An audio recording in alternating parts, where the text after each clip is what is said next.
বোনের শ্বশুর মারা গেছে, ওখানে গেছিলাম। অনেক ভালো মানুষ ছিল উনি। আজকে নাকি সারাদিন কারেন্ট থাকবে না, জানিও না। মোবাইলের চার্জও নাই, একটা অবস্থা, পানি নাই, কিছু নাই। কারেন্ট চলে যাবে এটা নাকি সবাই জানে, কিন্তু বল। আমার আপু হচ্ছে সিঙ্গারা সমোসা কিনে দিছে। আমার বোনের শ্বশুর মারা গেছে, ওখানে গেছিলাম। অনেক ভালো মানুষ ছিল উনি। আজকে নাকি সারাদিন কারেন্ট থাকবে না, জানিও না। মোবাইলের চার্জও নাই, একটা অবস্থা, পানি নাই, কিছু নাই। কারেন্ট চলে যাবে এটা নাকি সবাই জানে, কিন্তু বলে নাই আমাদেরকে। যারা পানি তুলে তারাও পানি তুলে রাখে নাই মোটরে।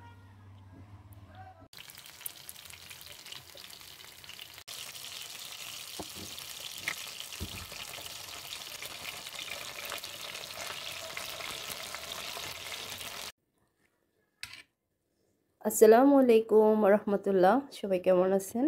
আলহামদুলিল্লাহ, আপনাদের দোয়াই ভালো আছে। আশা করি আল্লাহর রহমতে আপনারা সবাই ভালো আছেন। যেদিন হচ্ছে বাসায় হচ্ছে পিৎজা বানানো হয়েছিল, ওই দিন থেকেই শুধু বায়না ধরে। যখন আমাদের বাসায় যদি চিকেন থাকে, বলে যে শুধু মানে পিৎজা খাবে, পিৎজা খাবে, এটা বায়না ধরে। তো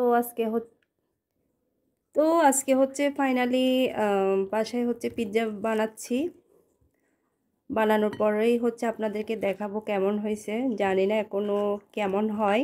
তো ফুল ভিডিও দেখতে থাকুন অ্যান্ড অবশ্যই কমেন্ট করে জানাবেন কেমন হয়েছে। তো এখন মাংসগুলো হচ্ছে আমি ছোটো ছোটো করে কেটে নিচ্ছি। এদিকে পেঁয়াজ আর হচ্ছে কাঁচামরিচ কুটে রাখছি।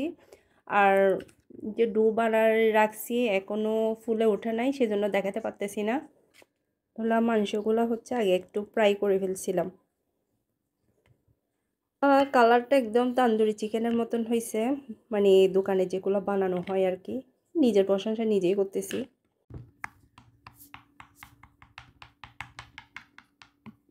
রুটি বানানোর পর হচ্ছে কাঁটা চামচ দিয়ে একটু একটু করে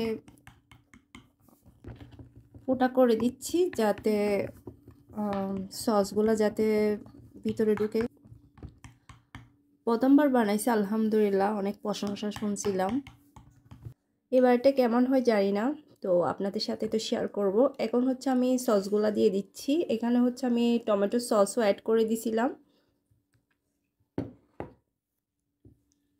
ভালো করে চারিদিকে মিক্স করতে হবে, যাতে সব জায়গায় ভালো মতন থাকে।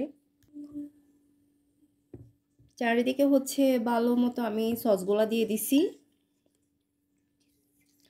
তারপর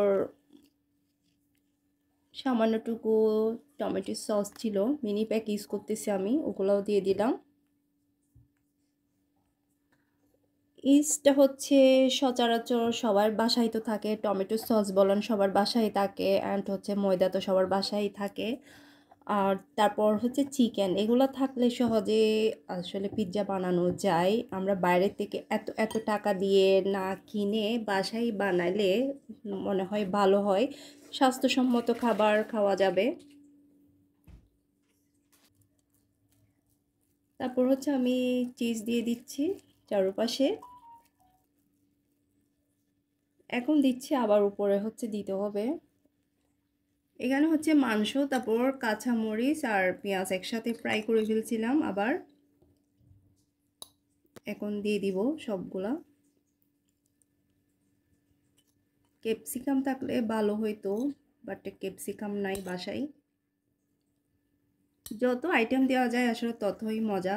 তো আইটেম যেটাই আছে ওইটাই ইউজ করতেছি আমি। তারপর চারপাশে হচ্ছে আমি ম্যাজিক মশলা দিয়ে দিচ্ছি। আমার ওভেন নাই, আমি চুলাতেই বসাইতে হবে আমার। ওভেন থাকলেই সুবিধা, বাট আমার বাসায় ওভেন নাই।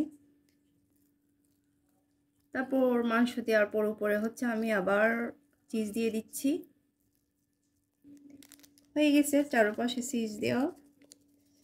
অবশিষ্ট ম্যাজিক মশলা ছিল, ওগুলোও দিয়ে দিচ্ছি। ম্যাজিক মশলা কিন্তু আমার অনেক বেশি ভালো লাগে। ফাইনাল লুকটা দেখাবো, যেমনই হোক না কেন অবশ্যই আপনাদের সাথে শেয়ার করব। জানি না কেমন হয়, আল্লাহ দোয়া করতেছি যাতে ভালো হয়, কারণ ওয়েট করতেছি খাওয়ার জন্য। আমার পিৎজার ফাইনাল লুক হচ্ছে এটা। আলহামদুলিল্লাহ মোটামুটি হয়েছে আর কি। এখন খাওয়ার পর বুঝতে পারবো কিরকম হয়েছে। বিসমিল্লাহ।